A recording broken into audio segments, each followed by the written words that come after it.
After decades of focusing on driving online sales, brands are recognizing the critical importance of human connection. The return to physical retail, driven by Gen Z, means that brands now have to close the gap between brand promise and customer experience. How do we now leverage physical retail to build engagement and create an in-store experience that gets consumers away from their screens and into the store? I'm Jane Singer, and welcome back to A Seat at the Table, where we take a look at what's working, what's not, and best practices so that you can get your seat at the table. Today we're joined by Irma Sandoval, a brand-side marketing leader at Logitech with decades of experience shaping category-defining marketing, especially at retail and in-store experiences. And Carolyn Walker, owner of Response, a specialist in brand strategy that turns insight, culture, and creativity into real-world results.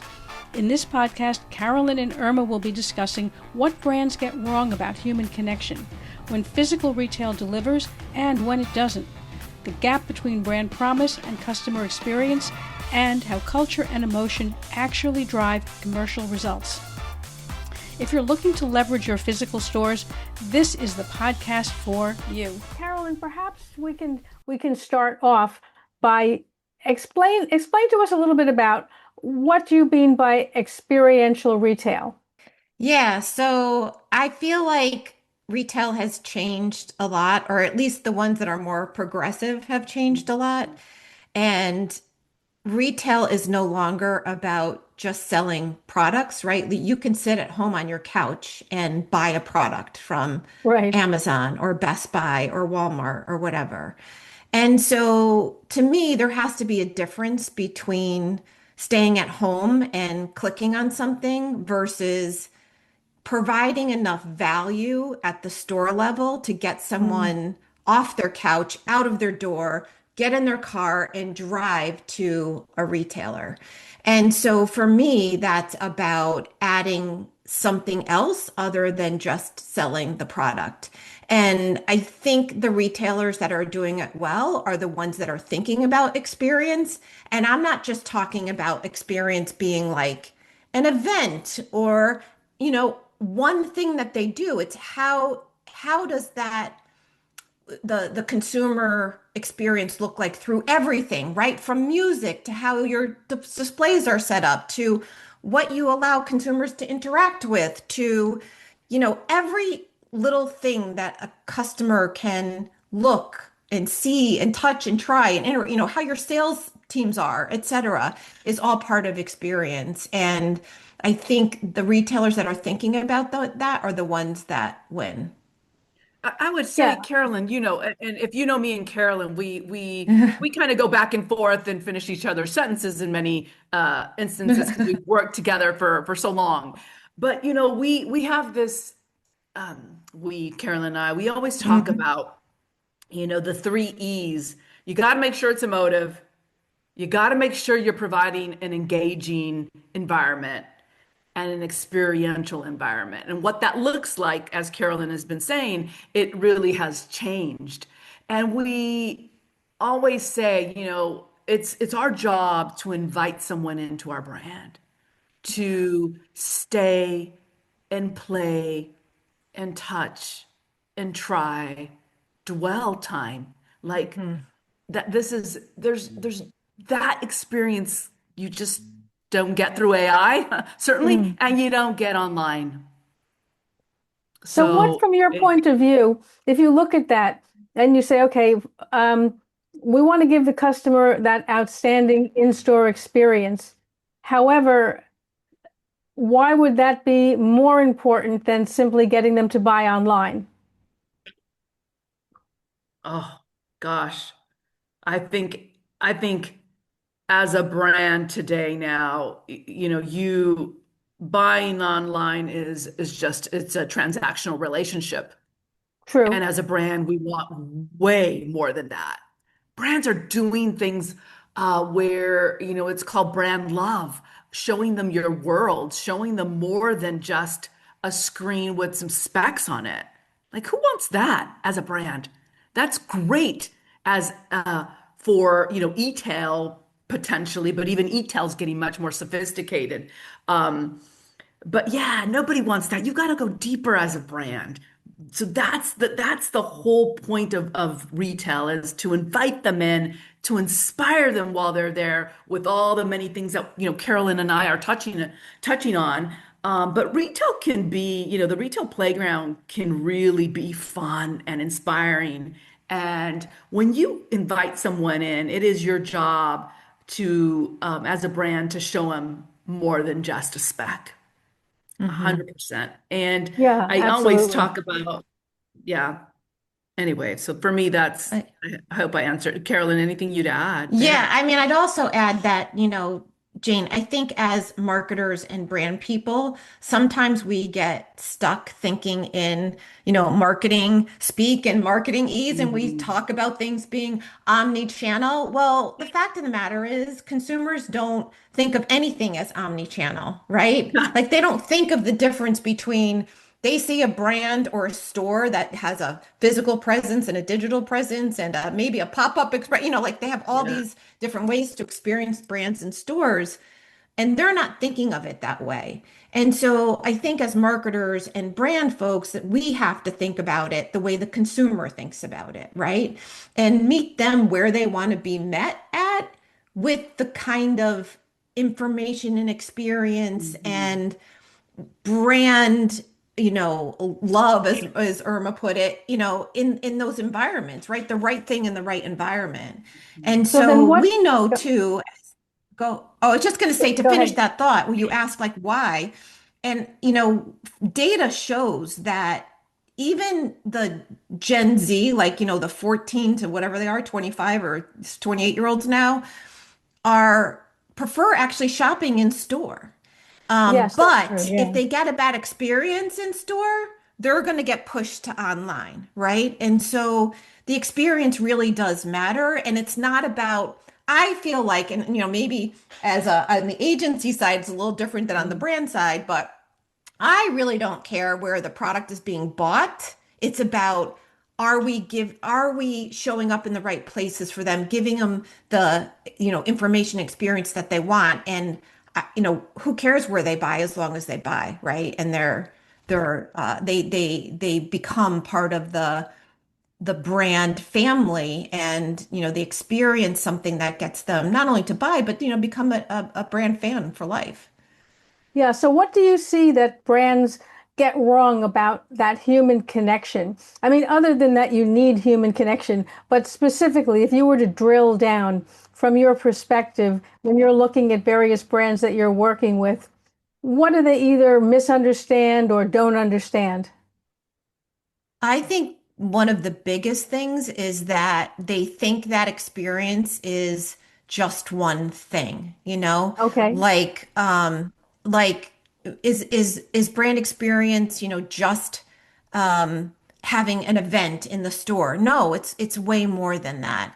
I think, you've got to think through all the opportunities you have to interact at the store level. Like Irma said, a reason not just to visit, but to linger, right? To Mm. learn, to also purchase.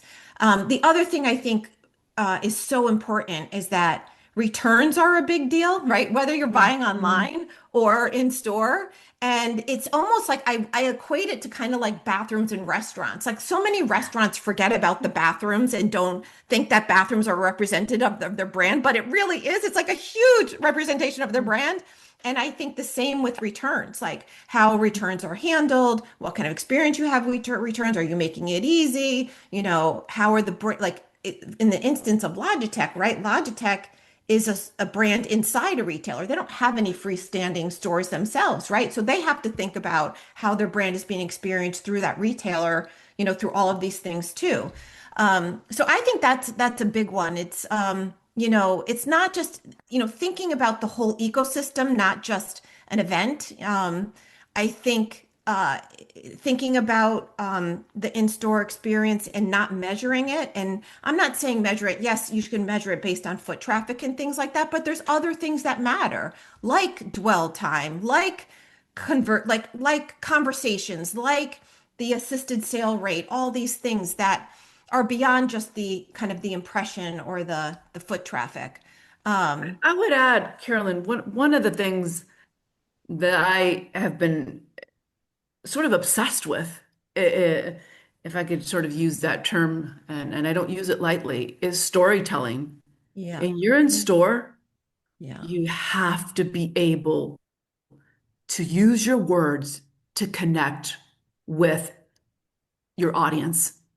And and in many times you might have a 5x7. Many times you have an end cap. There are different formats in the store, spaces in the store, and our job is to command attention and connect. More importantly, connect with the audience. And that means for me, the human connection and the storytelling, number one. Number Yeah. one. Irma, how are Talk to you me. doing that for Logitech?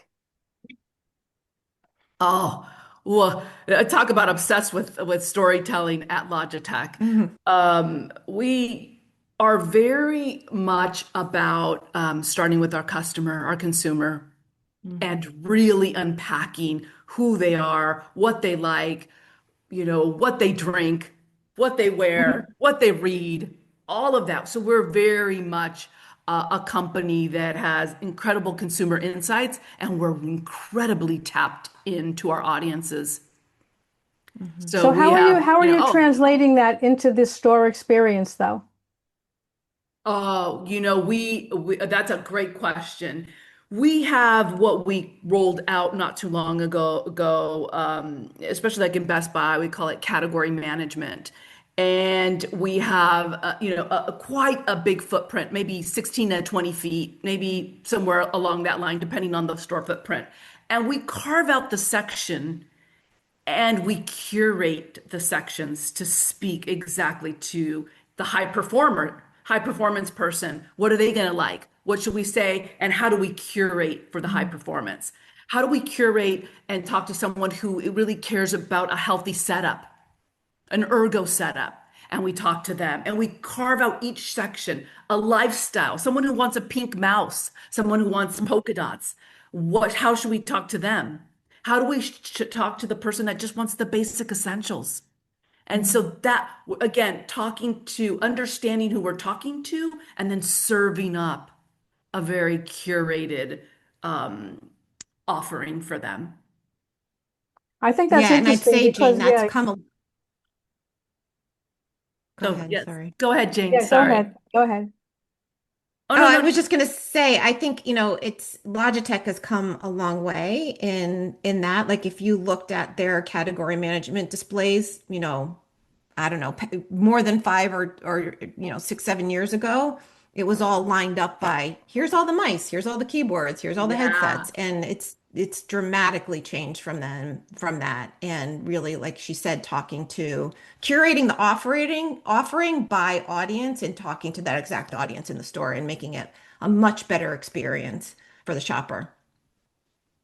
Yeah, I think that's very interesting. When you're working on that in the store with Logitech, because as you said, you have various different subsets of audience within your overall audience for Logitech. Are you creating individual, um, perhaps targeted, for example, end caps or in-store displays that you rotate depending upon who you're targeting at a specific time? Oh, yeah. I mean, first of all, seasonality plays a Right. role in how we talk to people. You got to be relevant. And so seasonality is a big thing. Big commercial moments of back to school or holidays certainly take a big precedence in terms of rotation. And then, coupled with what are we launching? This is our hottest MPI, MX Master 4. So we got to make sure we're highlighting that on an end cap and investing on an end cap for that. Or we've got a new a mouse that we just launched called geez, why this is when I don't Moby Fold. Moby Fold. Moby Fold. Yes, Yeah. Moby Fold. Moby for mobility, short for mobility. And what are we going to do to really sort of highlight that product? Where are we going to put it in the store? What kind of investment are we going to make behind it? And so forth. And with Moby Fold, ironically enough, we decided to actually launch it first on TikTok versus retail. It was just one of those products. So again, being smart about where you launch it in the channel. Does it always have to be retail first?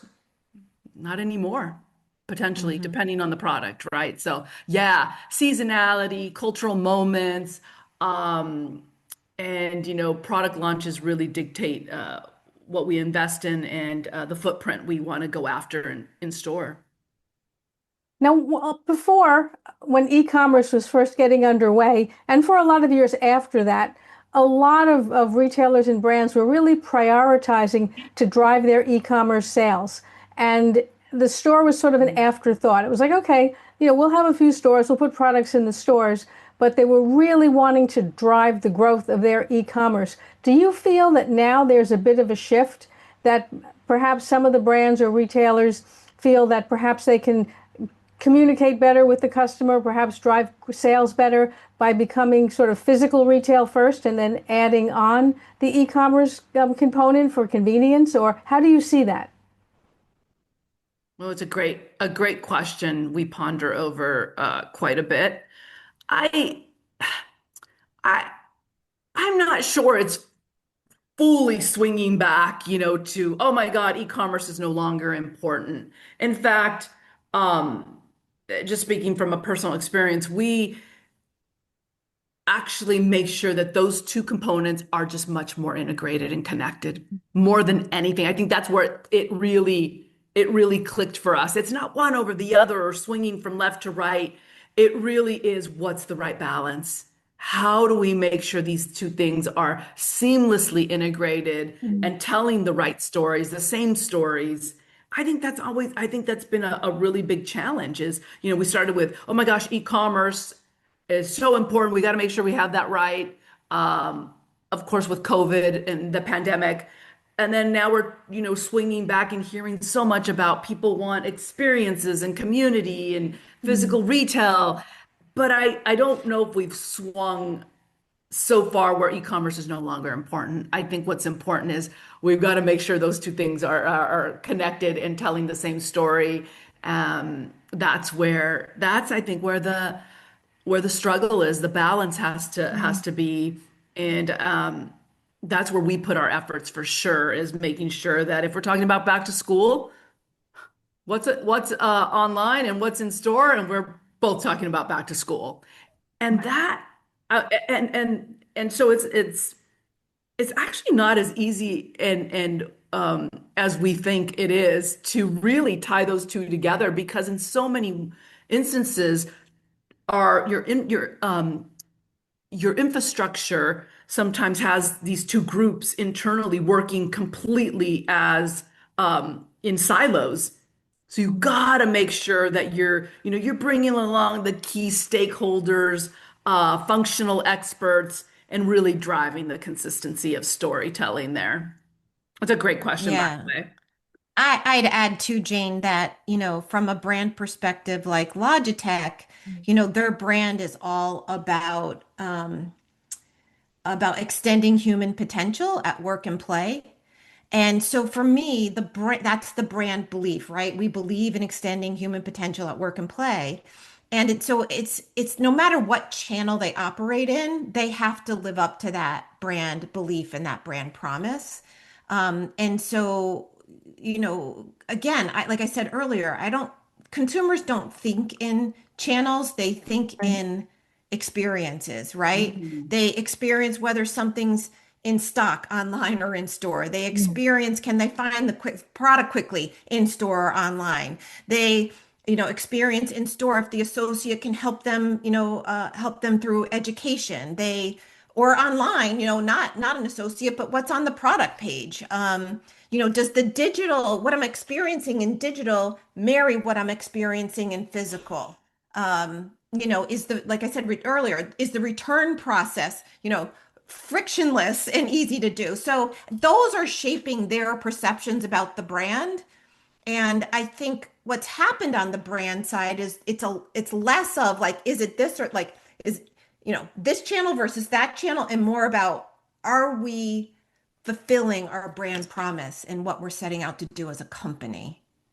But it is such a delighter if you put yourself in the Yes. customer's shoes when there's consistency no matter where you step in. I don't care if it's a pop-up, I don't care if it's an airport, Yep. I don't care if it's a coffee shop, but when you can feel the brand and its Yep. consistency in terms of how they show up, no Yep. matter what channel, oh, that to me is just Yep. it's it's It's important. magic. Yeah. It's magic. Yeah, it's magic. Mhm. It's memorable. It's sticky. Yeah, So absolutely. And I think you're right. The consumer experience has become increasingly important after everything had shifted away from that. And now, obviously, there's a greater return in a world of AI. People want that human Yep. contact. yeah. Carolyn, you mentioned that there's a gap between the brand promise, right, and the customer experience. Can you dive deep into that a little bit? Well, I think there is not a gap right now between Logitech's, I think, brand promise and the experience, but I do think that brands that cannot that don't live out their purpose and live out their um, who they are at the core are the ones that have problems enduring, right? Like Mm, when you stay, we feel and we just did a whole rebrand ourselves from Response to Stay Gold. And one of the reasons why we rebranded to Stay Gold is it's our belief that the brands that stay true to who they are at their core, Stay Gold, are the ones that endure. And and so I'm not talking about you know, if there's a cultural shift, we don't do things differently. But I'm saying if there's a cultural shift and it goes against who you are and what you believe in as a brand, and you decide you're going to change who you are and go towards that, that thing, that's a problem because that's not authentic. And so I think, Jane, you've probably followed along with this, but there has been this change in thinking in marketing over the last, I would say, 5 to 8 years, in that everything kind of went in marketing with the rise of digital and the rise of online. Everything went towards performance, like performance, performance, right. performance. What can we do to get the sale, get the sale, get the sale? And all the marketing budgets went there at the deficit of brand, right? Brand got forgotten about. And so what happens? So, and then you're doing that for like a decade, right? And then all of a sudden your performance is drying up because you're not doing anything to build brand, to build that mental availability in your customer's brain. And Hey, so Carolyn, is that what I feel you like it's swinging mean? back. I'm sorry. Is that what you mean? I just want to clarify. Is that what you mean by the gap? Exactly. There would be a That's where the gap. gap. Okay. Exactly. Yeah. There Okay. would be a gap if you're showing up in a way that is not true to who you are, right? And Okay. if you're only talking about speeds and feeds and Please. price, Yeah. you're not doing anything to build the emotional connection with the brand. And that brand builds longevity and helps your brand grow over time versus just focusing on the performance side. So, Carolyn, I think you're yes, right I about think that. I there, mean, we've seen that happen with so many different brands who've gone hither, thither, and yon away from their DNA. Anything to, exactly. like you say, chase sales at the moment. And they, like you said, they have no brand identity anymore. Whatever they think is going to sell at the moment Exactly. is what they chase. And a lot of powerful brands have unfortunately really, you may say, fallen from Suffered. grace on Yeah. account of that. Yeah. Exactly. Exactly right, Jane. And it's exactly my point. And I think that there's been an opening of the eyes, I should say, over the last, like five to Yeah. 5 years or so. And it's something I've been talking about a lot over the last 5 years because of just that, right? You can't rely on the performance alone, and you can't step away from who you are at the core to chase those Mm. things and expect that you're going to survive. You're not going to survive. Yeah, we're seeing that in earnings reports that the Yeah. brands that did that unfortunately drove the top line in many cases, but the bottom line simply crumbled. Mm. And the ones that, Yes. as you said, stayed the course and really focused on who they are, what they mean to the consumer, have top line growth, but also have a bottom line. That's exactly That's a right, good Jane. point. Oh. Yep. So how do you see culture then coming into some of this culture and the emotional aspect of branding? Because I think, as you were saying before about driving top line, and of course everybody has sales targets to meet, how are you seeing the ability to bring in those cultural and emotional aspects, which may not be measurable as you were talking about previously? Yeah, it definitely is harder, and it's and harder to measure, and in some cases maybe even harder to do. But I think brands have to stay culturally relevant. It's actually something I know Mm, very top of mind for Irma and Logitech. And so it's not about stepping away from who you are, it's about doing things differently, right? And so, 5 years ago, were we talking about, you know, using influencers the way that we do, influencers and creators the way we Mhm. do today? No, we weren't. And so, you have to stay in tune to who your audience believes and trusts um, and and impacts your business too. And we know that consumers trust other people more than they trust brands in general, right? And so your path to market and your path to growth has to include these other things that are happening in culture. Like how do we and cultural things, events and things change too over time, right? So, you know, um, I'm trying to think of maybe an event that's a newer event versus an older one, but certain things happen in culture that suddenly bubble up to the surface, and I think brands have to think like, do we want to be involved in that? Is that part of who we are, and does it right. make sense for us to kind of join this thing that's going on? And I would say that the litmus test is if it doesn't line up to who you are and your brand, don't do it. But if it Right. does, it might be something that you're interested in getting involved in. Yeah, I would So add, yeah, go ahead, Carolyn, Irma. I think, being part of cultural culture in general, forget even calling it cultural moments, being part Yeah. of culture Yep. as a brand, I think is incredibly important. And you're seeing brands now, whether it's entertainment or sports, Yeah. and really blending this Yep.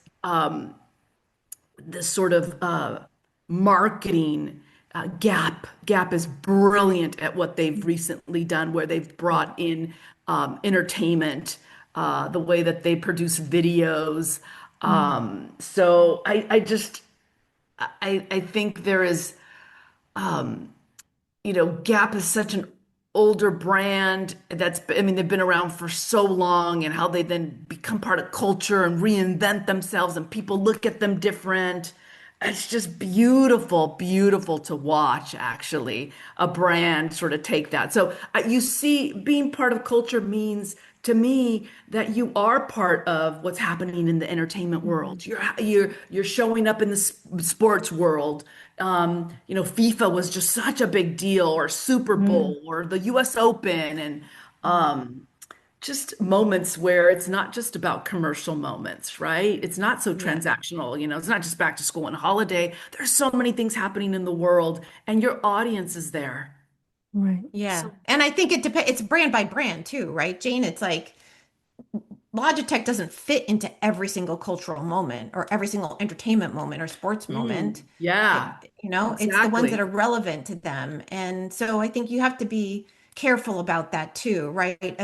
Don't jump on the women's sports bandwagon just Yeah, because you need to Right. have a purpose and a reason to yeah. capitalize on that, right? Or be Got to part be of that. authentic, like you said, Yeah. and very intentional, but Right. authenticity certainly plays a huge role in Yeah, that it for sure. certainly does nowadays. Yeah, Yeah. absolutely. So, as you're looking at the market right now, and we're heading into that all-important holiday season, um, I know, maybe it's a bit last minute to be talking to retailers at this point, brands and retailers, but what would you be suggesting that people do to make this season a better season? Ooh, that's a great question. Well, the big H, the holidays are here. Yeah. They start Christmas in July, right? So it's already here. Oh, I I wonder, we've been working behind the scenes without divulging too much of our holiday campaign, but our holiday campaign, which is a very emotive campaign, which is all about spreading joy, Yeah. and again, you gotta step away from the transactional piece and really dive deep into, what do the holidays mean to you Mm. as a brand? Um, and we are definitely taking the whole spreading joy very much as a campaign, as a core storytelling, um, and giving, gifting. We think about this, Carolyn, you know this obviously. We want to walk away from, hey, let's be in this gift guide. Hey, 50% off, or, all these deals that are going on and you're just flooded with that. How do you break through that? How do you give something different during the holidays and really tap into the core of what the holidays mean, and gatherings and giving and family. And so again, really stepping back from transactional to Right. really diving deep on the emotive is where we're headed. I Yeah. think So that's I really anyway, think Carolyn. important. Yeah. go Oh, ahead, Jane. Sorry. you were I was saying just it's gonna say important. my closing of all of this is like retail isn't dead because people value being advised and reassured and connected. And I would say for all of us, we have to earn the trip. We have to earn the trip to the store. And if we are thinking about it as only a place where product is acquired, then, digital's going to win. But Right. if it comes a place where we can help people make better decisions or feel part of something, especially around the holidays, it really has a durable role. I want to just say, add a little something that was just came to. I think one of the things about brick and mortar that we can't forget and undervalue is, and you can't get it anywhere else, is we when someone goes in there and touches a mouse or bangs on the keyboard or puts on that headphone, that's the pinnacle. Mm. Yeah. You just cannot replace that online. You can't even see the colors right online, for God's sake, right? Hmm. Can't see the size of the cord, or the Yeah. whatever it might be, the buttons, or the way something's sculpted. And that's Mm-hmm. so important to our brand, is for someone to come in, put their hand on a mouse. Again, these are products that you use in your everyday life, Mm-hmm. and that to me earns the visit in store. Yeah. Yeah, that's So very true. 100%. And I think you're right to be able to get that. I mean, it's difficult, particularly around the holidays when you're up against Black Friday, Cyber Monday, and then every other promotion that's coming along. It's, I'm sure, very, very challenging in order to get the consumer to pull them back, right, from all the discounts and promotions, get them into the store, get them into that experience so that that will override the gravitational pull of 50% off. Yes. yeah, yeah, Exactly. exactly, exactly. Um, I think again, once you even yesterday, I was off buying tennis shoes, and I was hell bent on going into the store and trying these tennis shoes on. I know what they look like online, but God, it's such a different experience. As soon as I put Mm. them on my feet, I knew it was like this impulsive thing that happened. I knew I was going to buy them, even though I was going to pay $10 more. It was absolute 9.99 more. It's fresh in my mind. I put them on. I was like, I'm done. I don't care. I drove here. Spent gas. They feel great. They look great. I'll pay the upcharge. Right. Now, how much Yeah, do you it's think of magic. getting people to do that is everything you've been building all year long so that you have that desire and that connection so that when it comes time to a very highly promotional season, particularly holiday, but there are other times during the year when there's a lot of promotions, how much of that being able to get that consumer into the store to experience the product, to buy it at full price, how much of that really is a compounding effect of everything you've invested in that brand development and that experience all year long? Oh, I mean, we believe profoundly, and we know the value of in store. We never forget that. It's part of our DNA. Like we invest um in the right channels with the right retailers, partners all year long. This is, we have incredible salespeople, marketing people, and we work tirelessly to integrate our marketing, our efforts. We never lose sight of the importance of in store. So we're this is an ongoing effort for us. We don't take our eyes off. We don't take our foot off the pedal. And we know the value of in store amongst other integrated marketing that we do. So for us, it's we work we work all year long to make sure that we're investing in the right, again, stores, and we've got the right Mm. footprint, and we've got the right storytelling, and we've got the right products in the right channels. It's never something we don't work towards. It's just it's so important to us to be able Yeah. to. Yeah, go ahead, Carolyn. I'd also say, Jane, like the more you invest in brand and building that connection with your customer base, the less you have to rely on price to drive Mm. sales, right? So And true. Yeah. so you become more, right? You become um, what am I trying to say? Like you don't have to give all the discounts. You don't have to be in that sea of everyone else, dropping things to the floor to get a sale. Right. You're investing in the brand so that people are buying you because they love you. And Right. if you Yeah, happen to again. put something on sale, it's like a gift to them. It's like we're celebrating you, customer. We're giving Yeah, and that's the way Irma and I think about it.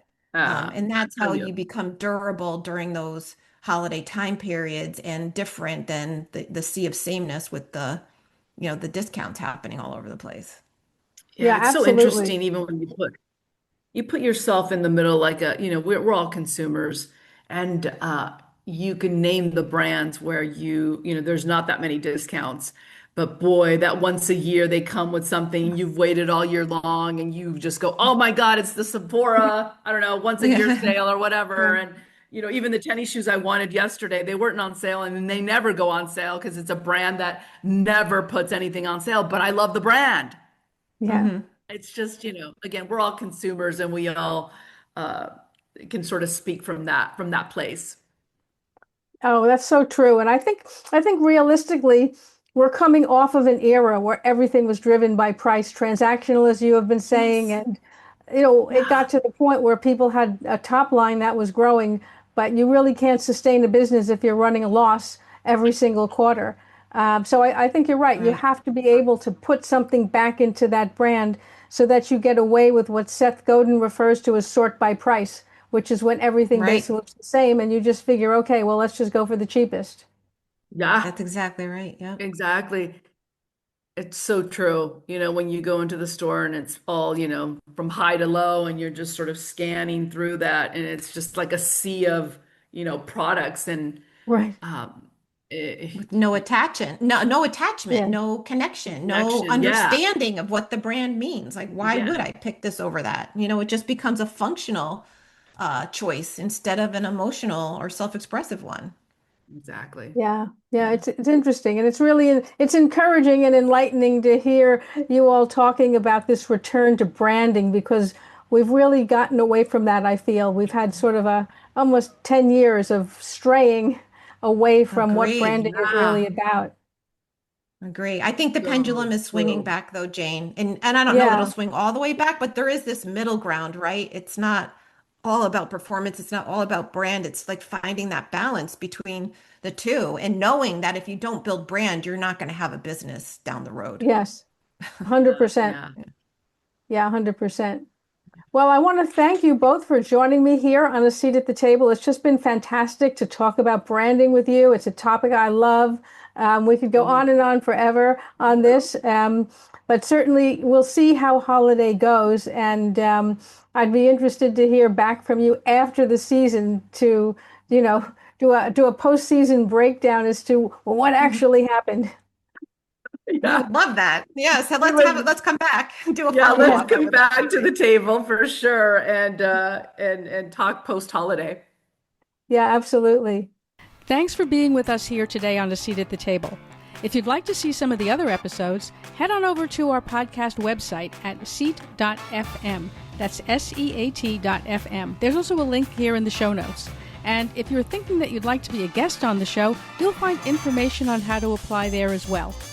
Thanks again for joining us. I'm Jane Singer, and I will see you in the next episode.